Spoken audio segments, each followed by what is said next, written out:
ये जितने चैनल वाले हैं, इनका मकसद क्या है? ज़्यादा से ज़्यादा व्यू हासिल करना, ताकि उनके चैनल की ग्रोथ हो, उनकी इनकम हो।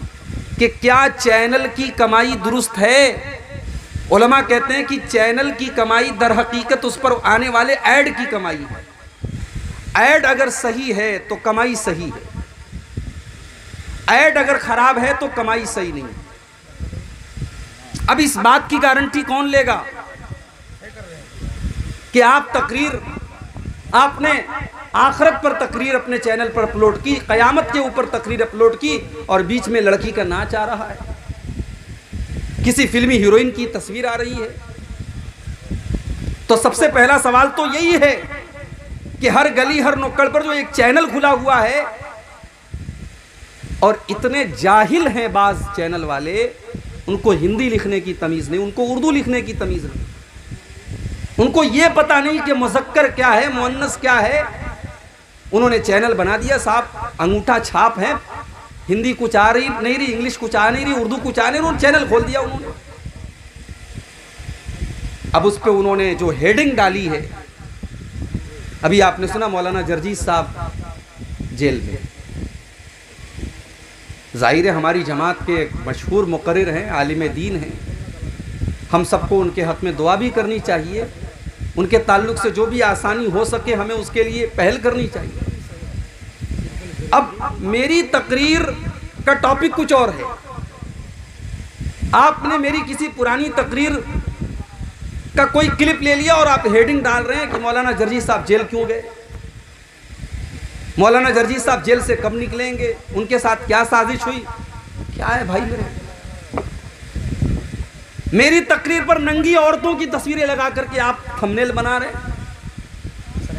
मैं अगर चाहूं तो बाज़ चैनल वालों का नाम भी ले सकता हूं, मगर मैं एक मौका दे रहा हूं,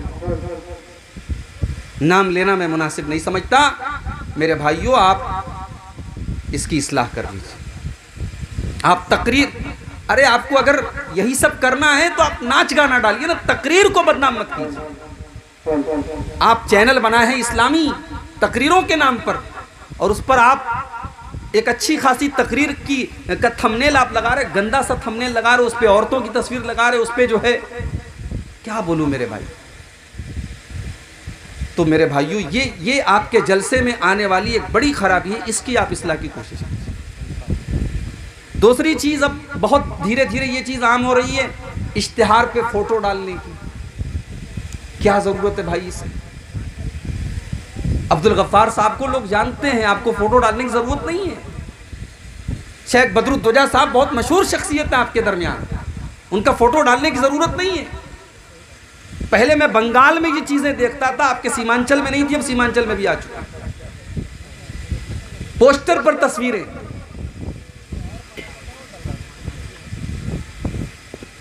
उसके बाद बड़े बड़े फाटक और बैनर बनाए जा रहे, उसके ऊपर बड़ी बड़ी तस्वीरें। मेरे भाइयों, ये जलसों को आप एक फितना मत बनाइए अल्लाह के वास्ते। मुझे बड़ी खुशी हुई, अभी कटिहार और आसपास की जमीयत की तरफ से कुछ ऐसे भी ऐलानात आए कि अब हम रात भर के जलसे नहीं करेंगे। कई जलसे कैंसिल भी हुए। यहाँ तक मैंने सुना कि जमीयत के जिम्मेदारों ने कहा कि हम मदरसे वालों को तौसिया नहीं देंगे अगर वो रात भर जलसा करें। मेरे भाई, ये बिल्कुल सही फैसला है। रात भर तकरीर आप सुनिए और फजर की नमाज में एक आदमी भी न रहे, ऐसा जलसा करने कराने का कोई मतलब नहीं है। आप कम सुनिए, आप हमारे यूपी में चले आइए, आप महाराष्ट्र में चले जाइए, आप दूसरे स्टेट में चले जाइए, प्रोग्राम 12 बजे के बाद नहीं होता है, 11 बजे तक, मैक्सिमम 12 बजे तक प्रोग्राम खत्म। रात भर प्रोग्राम करने की क्या जरूरत है मेरे भाई? लोग कहते हैं मौलवी साहब हमारे यहाँ गांव देहात से लोग आते हैं, हम रात में छोड़ देंगे, लोग कहाँ जाएंगे? ये सब बहाने अब बंद कर दीजिए। सबके पास अपनी सवारी का साधन है, अब लोग अपनी अपनी गाड़ियों से आते हैं। अगर किसी के पास सवारी का साधन नहीं है, ठीक है, वो कहीं आराम कर लेगा अपनी रिश्तेदारी में या मस्जिद वगैरह में इंतजाम हो जाएगा। रात भर आप प्रोग्राम मत रखिए। मेरी बातें अगर आपको बुरी लग रही हो मुझे माफ़ फरमाइएगा, लेकिन ये हैं, ये चीज़ें, इसको दूर करने की ज़रूरत है मेरे भाई। और जब तक आप कदम नहीं बढ़ाएंगे ये चीज़ें दूर नहीं होंगी। मैं अल्लाह से दुआ करता हूँ अल्लाह ताला हम सबको अपनी कमियों को दूर करने की तौफीक अता फरमाए, आमीन। मेरे भाइयों, ये रबीउल अव्वल का महीना है। इस महीने को अल्लाह के प्यारे नबी के साथ बड़ा गहरा ताल्लुक है। इस महीने का अक्सर सीरत निगारों के मुताबिक इसी महीने में अल्लाह के प्यारे नबी पैदा हुए, इसी महीने में अल्लाह के नबी दुनिया से गए, इंतकाल हुआ आपका, वफात हुई आपकी, और इसी महीने में अल्लाह के प्यारे नबी मक्का से मदीना पहुंचे। तो रबीउल अव्वल के महीने को बड़ा गहरा ताल्लुक है अल्लाह के रसूल की सीरत से। और आज आपने देखा होगा हमारे बहुत सारे भाई रबीउल अव्वल की 12 तारीख को जश्न मना रहे हैं, खुशी मना रहे हैं, डीजे बजा रहे हैं, कोई नाच रहा है, कोई गा रहा है, कोई केक काट रहा है। क्या नाम दिया गया इसको कि साहब हमें रसूल से मोहब्बत है। तो कौन ऐसा मुसलमान है जो ये कहेगा हमको रसूल से मोहब्बत नहीं? रसूल से मोहब्बत ये हमारे ईमान का एक हिस्सा है, इसके बगैर हम मोमिन हो ही नहीं सकते। अल्लाह के प्यारे नबी फरमाते हैं, ला युमिनु अहदुकुम हत्ता अकूना अहब्ब इलैहि मिन वालिदिही व वलदिही वन्नासि अजमईन। तुम में से कोई इंसान उस वक्त तक मोमिन नहीं हो सकता जब तक अपने बाप से ज्यादा, अपनी औलाद से ज्यादा और तमाम लोगों से ज्यादा वो अल्लाह के नबी से मोहब्बत न करे। जब तक तमाम लोगों से बढ़कर के वो अपने नबी से मोहब्बत न करे तब तक उसका ईमान मुकम्मल नहीं हो सकता, वो मोमिन नहीं हो सकता। सवाल ये पैदा होता है कि क्या नबी से मोहब्बत अपनी जान से भी बढ़ के करनी चाहिए? भाई माँ बाप से ज्यादा तो करनी है, औलाद से बढ़ के करनी है, सारे लोगों से बढ़ के करनी है, क्या अपनी जान से भी बढ़ करके मोहब्बत करना है नबी के साथ? कुरान मजीद जवाब देता है, नबी औला बिल मोमिनीन मिन अनफुसिहिम। नबी से मोहब्बत ईमान वाले अपनी जान से बढ़कर के करते हैं, अपनी जान से ज्यादा वो नबी से प्यार करते हैं, नबी उनको अपनी जान से ज्यादा महबूब होते हैं। बुखारी की रिवायत है, हजरत उमर फारूक रजी अल्लाह ताला अन्हु अल्लाह के नबी के साथ हैं और अल्लाह के नबी हजरत उमर का हाथ पकड़े हुए हैं। हजरत उमर बड़े जज्बात में आकर के कहते हैं कि अय अल्लाह के नबी लअन्ता अहब्बु इलैया मिन कुल्लि शैइन। अय अल्लाह के नबी मैं सबसे ज़्यादा आपसे मोहब्बत करता हूँ, सारे लोगों से ज़्यादा मैं आपसे मोहब्बत करता हूँ, इल्ला मिन नफ्सी, सिवाय अपनी जान के, जान से ज़्यादा आपसे प्यार नहीं करता। अल्लाह के प्यारे नबी ने फरमाया, अय उमर ला वल्लज़ी नफ्सी बियदिही हत्ता अकूना अहब्ब इलैका मिन नफ्सिक। ऐ उमर, उस ज़ात की कसम जिसके हाथ में मेरी जान है, जब तक तुम अपनी जान से बढ़कर के मुझसे मोहब्बत न करोगे, जब तक अपनी जान से ज़्यादा तुम मुझसे प्यार न करोगे, तब तक तुम मुकम्मल ईमान वाले नहीं बन सकते, तब तक तुम मुकम्मल मोमिन नहीं बन सकते। हज़रत उमर ने, देखिए यही ईमान वाले की निशानी होती है। ईमान वाले की निशानी यही होती है कि फौरन अपनी गलती से रुजू कर लिया और हजरत उमर ने कहा कि अय अल्लाह के नबी, मैं अब आपके सामने ऐलान करता हूं कि मैं अपनी जान से बढ़ करके मैं आपसे मोहब्बत करता हूं। अल्लाह के प्यारे नबी ने फरमाया, अल आना या उमर, अय उमर अब जा करके तुम्हारा इस्लाम मुकम्मल हुआ, तुम्हारा ईमान मुकम्मल हुआ। तो नबी से मोहब्बत ईमान का एक हिस्सा है मेरे भाई। नबी से मोहब्बत हमें जान से बढ़ करके करनी चाहिए। मगर सवाल यह है कि हम नबी से मोहब्बत क्यों करें और नबी से मोहब्बत कैसे करें? इन दोनों सवालों का जवाब आज की तकरीर में मैं देने की कोशिश करूंगा। दुनिया में हम बहुत सारे लोगों से मोहब्बत करते हैं उनकी खूबियों की वजह से, उनके कमालात की वजह से। किसी की आवाज हमें पसंद है, किसी का अंदाज हमें पसंद है, कोई बहुत खूबसूरत है।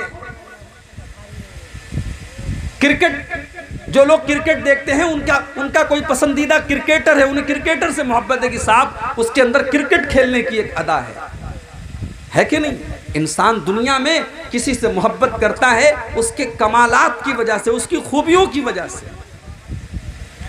मेरे प्यारे साथियों, अगर हम मोहब्बत का ये मेयार अपने नबी के ऊपर इसको सेट करें, अगर हम अल्लाह के प्यारे नबी के अंदर देखें कि कौन सी खूबियां आपके अंदर मौजूद हैं, तो हम ये देखते हैं कि दुनिया की कोई ऐसी खूबी नहीं है, कोई ऐसा कमाल नहीं है जो अल्लाह के प्यारे नबी के अंदर मौजूद ना हो।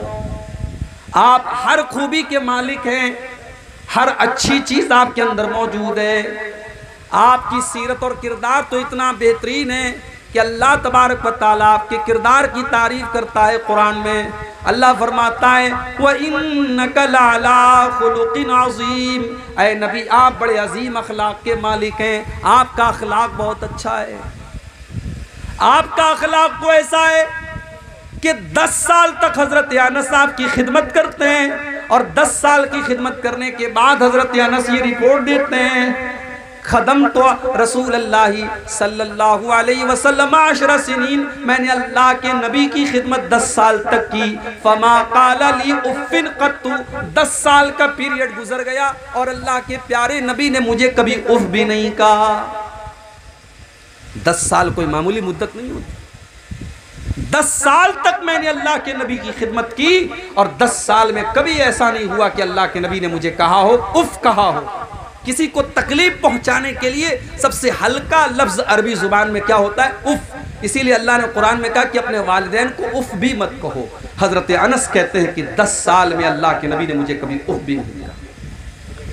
कभी ऐसा नहीं हुआ कि मैंने कोई काम किया हो और अल्लाह के नबी ने फरमाया हो कि ऐ अनस तूने ये काम क्यों किया, और कभी ऐसा भी नहीं हुआ कि मैंने कोई काम नहीं किया और अल्लाह के नबी ने फरमाया कि ऐ अनस तूने ये काम क्यों नहीं किया।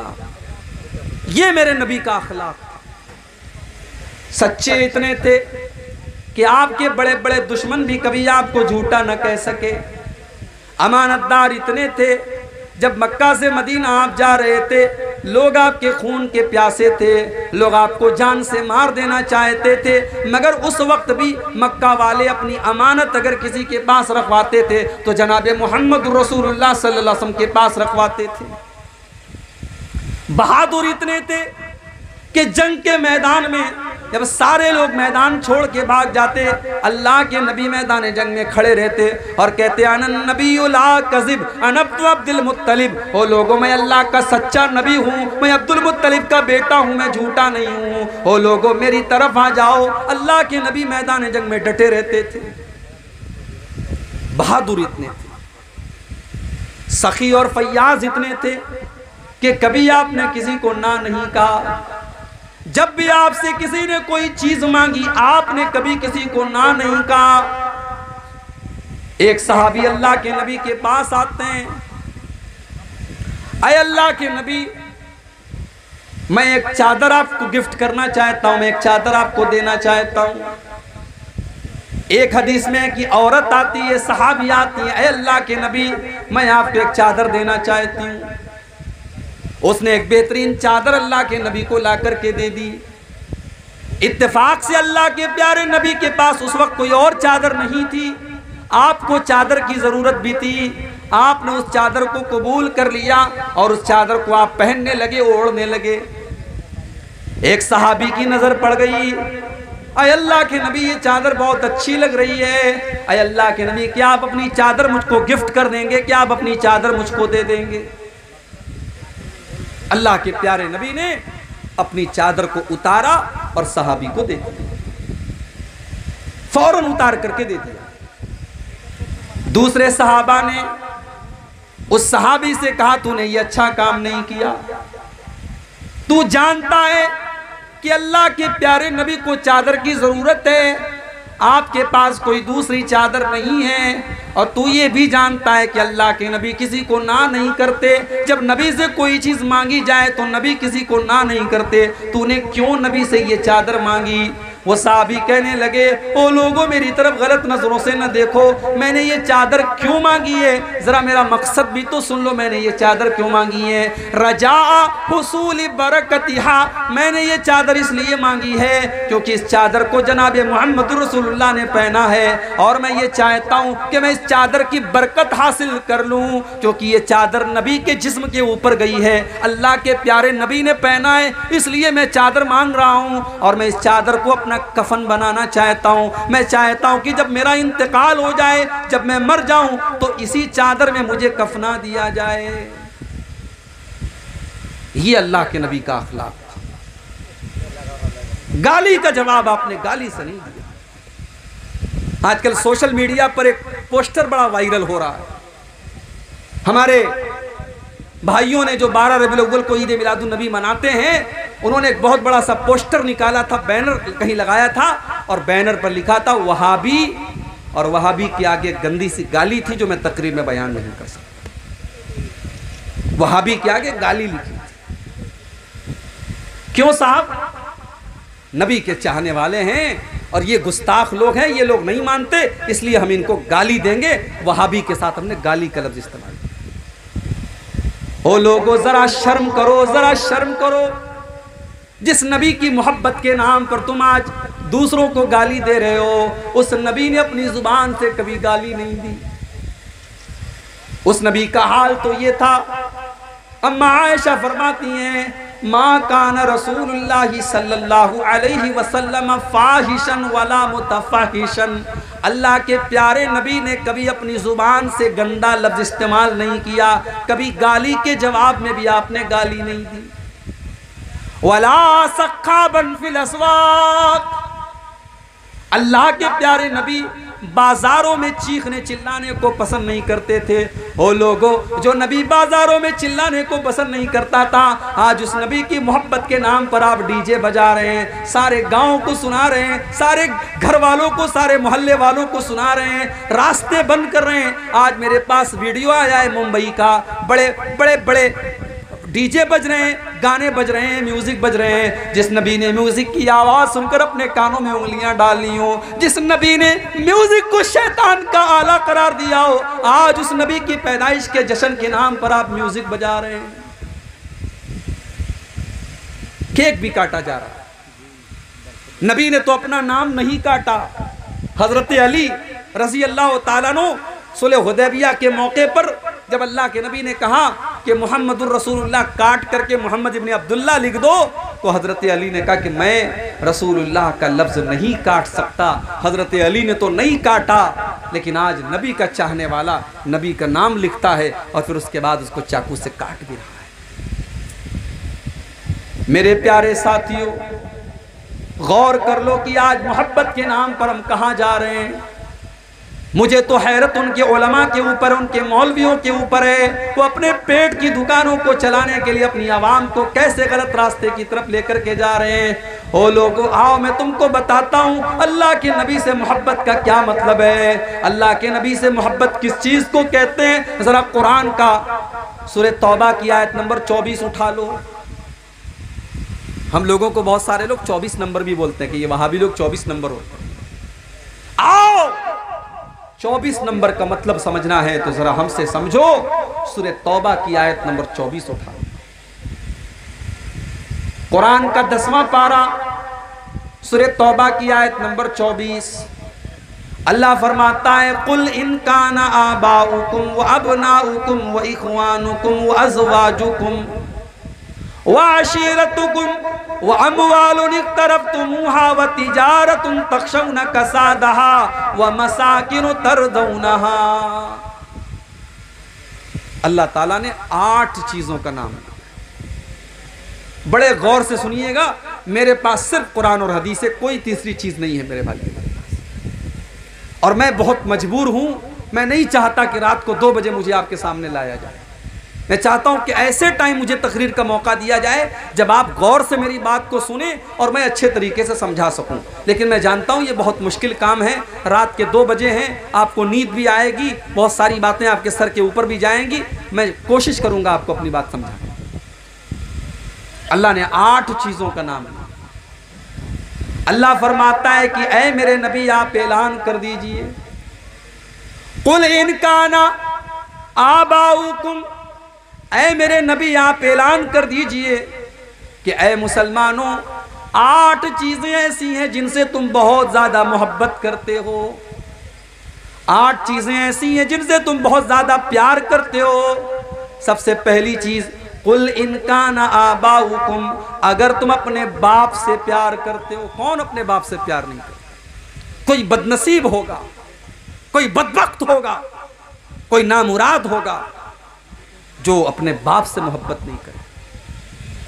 वरना जिसके अंदर कॉमन सेंस है, जिसके अंदर जरा सी भी अक्ल है, सूझबूझ है, वो अपने बाप की इज्जत करेगा, बाप की कद्र करेगा। वो जानता है बाप ने मेरे लिए कितनी तकलीफें उठाई।